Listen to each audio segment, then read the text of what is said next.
Side खबरों के लिए सब्सक्राइब करें फ्लेम मीडिया और उसके बाद बेल आइकन को प्रेस करें ताकि सबसे पहले आपको मिले एक्सक्लूसिव खबरें।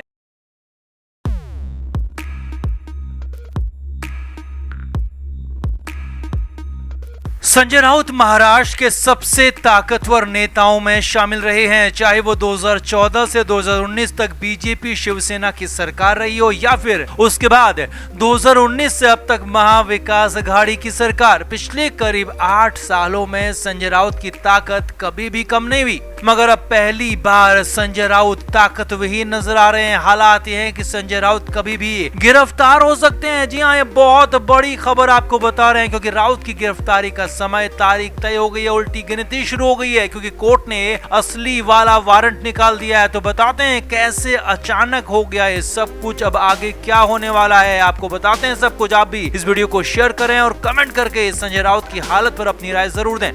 तो महाराष्ट्र में शिवसेना की सरकार चली गई है, जिसके बाद संजय राउत के लिए आगे कुआं और पीछे खाई वाली हालत बनती जा रही है। एक तरफ तो ईडी के मामले में बुरी तरह से उलझे हुए हैं, फंसे हुए हैं, समझ नहीं आ रहा कि राउत करें तो करें क्या और अगली पूछताछ कभी भी हो सकती है क्योंकि ईडी साफ कर चुकी है कि संजय राउत से भी पूछताछ से वो संतुष्ट नहीं है और फिर से पूछताछ की तारीख जल्द आ सकती है।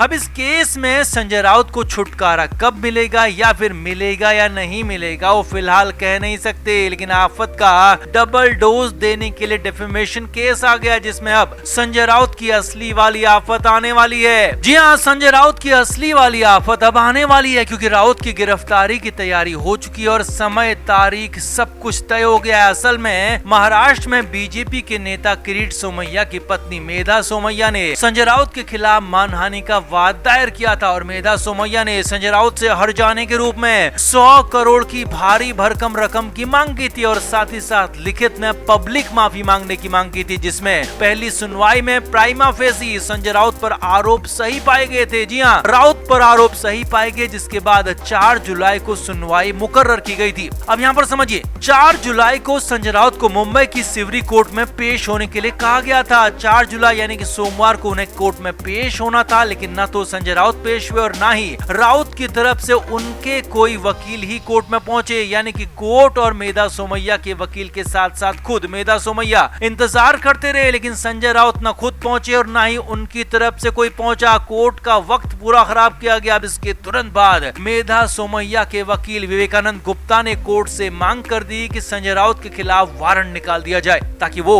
कोर्ट में पेश हो सके। कोर्ट ने भी तुरंत वकील विवेकानंद गुप्ता की बात मान ली और संजय राउत के खिलाफ बेलेबल वारंट निकाल दिया। अब ये वारंट तो बेलेबल है, लेकिन राउत के लिए कितनी मुश्किलें लाने वाला है वो भी देखिए और समझिए।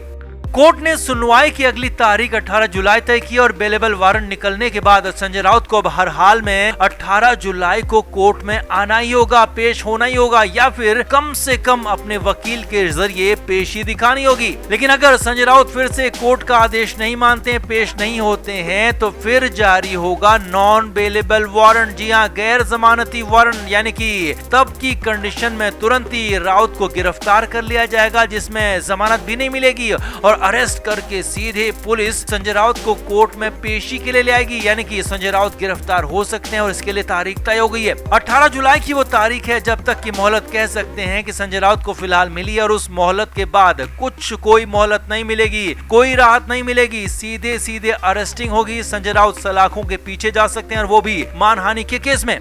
अब अगले 24 घंटे संजय राउत के लिए और भी ज्यादा अहम है क्योंकि अगले 24 घंटे में ही वो बेलेबल वारंट जारी किया जा सकेगा और उसकी तामील होगी, यानी कि संजय राउत तक पहुंचाया जाएगा। संजय राउत को वो बेलेबल वारंट डिलीवर करवाया जाएगा और संजय राउत की तरफ से उसे जैसे ही एक्सेप्ट किया जाएगा तो मान लिया जाएगा कि संजय राउत ने वारंट ले लिया है और वो अब कोर्ट का आदेश मानेंगे। कोर्ट के आदेश के वो अधीन आ गए हैं और अगर फिर भी कोर्ट का आदेश नहीं माना तो होगा कड़ा एक्शन। जी हाँ, ये बहुत बड़ी बात आपको बता रहे हैं।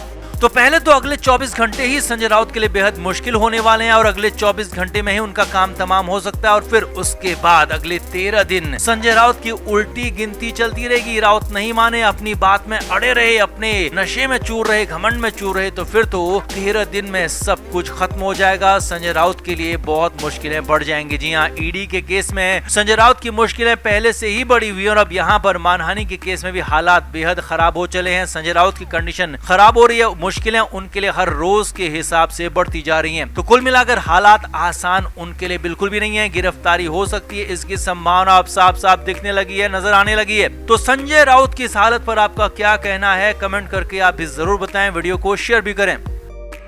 तो संजय राउत से ईडी ने शुक्रवार को पूछताछ की थी, जिसके बाद बहुत कुछ निकल कर आया था। संजय राउत से क्या सवाल हुए थे, राउत ने उनके क्या जवाब दिए थे, और ये भी छनकर बाहर आया था, जिसे हमने आपको बताया भी था। और संजय राउत ने खुद कहा था कि अगर जरूरत हुई तो उन्हें दोबारा बुलाया गया तो वो फिर से दोबारा भी जाएंगे, पूछताछ में ईडी को पूरा सहयोग करेंगे, कोऑपरेट करेंगे। अब इस बीच कंडीशन ये हो गई है कि संजय राउत को दोबारा बुलाया जा सकता है। जी हाँ, हालात ऐसे ही दिख रहे हैं, क्योंकि ईडी संतुष्ट नहीं है, खुश नहीं है। ये बहुत बड़ी खबर आपको बता रहे हैं। ईडी सूत्रों के मुताबिक संजय राउत से हुई पूछताछ से, राउत के जवाबों से एजेंसी खुश नहीं है, संतुष्ट नहीं है, और इसीलिए दोबारा पूछताछ की तैयारी हो रही है। और बहुत जल्द संजय राउत को फिर से समन किया जा सकता है। इसकी जो वजह निकल कर आ रही है वो संजय राउत से हुए सवाल और जवाब हैं, और खास तौर पर वो एक सवाल जिसका जवाब संजय राउत ठीक से दे नहीं पाए, बार बार अटके, और इसीलिए वही सवाल सबसे बड़ी चुनौती बन गया। जी हां, ईडी सूत्रों के हवाले से बड़ी खबर आ रही है कि शुक्रवार को हुई पूछताछ में संजय राउत से ये एक सवाल सिर्फ एक बार या फिर दो बार नहीं है, बल्कि 22 बार पूछा गया। हालांकि बाकी कुछ और सवाल 2 या फिर 3 बार जरूर पूछे गए, मगर इस एक सवाल जो कि सबसे बड़ा सवाल था, सबसे अहम था, उसे 22 बार पूछा गया। ईडी सूत्रों के हवाले से खबर आ रही है, आगे देखिए। संजय राउत से करीब दोपहर 12 बजे पूछताछ शुरू हुई थी, और शुरुआत में संजय राउत से सामान्य जनरल सवालों के बाद पूछा गया कि आपकी पत्नी के नाम पर जो प्रॉपर्टी है आपने वो कैसे खरीदी, और उसके लिए आपके पास, आपकी पत्नी के पास सोर्स ऑफ इनकम क्या है। जी हाँ, यही वो सवाल था जिस पर संजय राउत फंस गए थे, और यही वो सवाल बताया जा रहा है जिसे एक बार दो बार नहीं बल्कि 22 बार पूछा गया। सही सुन रहे हैं आप, सिर्फ एक सवाल 22 बार संजय राउत से पूछा गया। वो इसीलिए क्योंकि संजय राउत इस सवाल का जवाब ठीक से दे नहीं पा रहे थे। संजय राउत हर बार फंस रहे थे, और कुछ बार तो उन्होंने कुछ अलग भी बोला था। ऐसी भी खबरें आ रही है, ऐसे भी सवाल सामने आ रहे हैं। अब जब पूछताछ शुरू हुई तो तब भी संजय राउत से यही सवाल पूछा गया कि सोर्स ऑफ इनकम क्या है, और जब पहले राउंड की पूछताछ खत्म होने वाली थी तो तब भी यही पूछा गया। और संजय राउत से पूछताछ के हर राउंड में ये सवाल पूछा गया, बार बार पूछा गया, और ईडी सूत्रों के मुताबिक 22 बार ये सवाल पूछा गया। हालांकि ईडी ने सख्ती ज्यादा दिखाई नहीं, और इसीलिए सवाल पर टिके रहने के बजाय, ग्रिल करने के बजाय इसे बार बार पूछा गया, ताकि संजय राउत कुछ तो बोलें, कुछ तो निकालें, जिससे कि ईडी का काम आसान हो सके। लेकिन संजय राउत भी पक्के खिलाड़ी निकले, अपनी जवाब पर अड़े रहे, लेकिन ईडी भी अड़ी रही और पूछती रही, बार बार पूछती रही।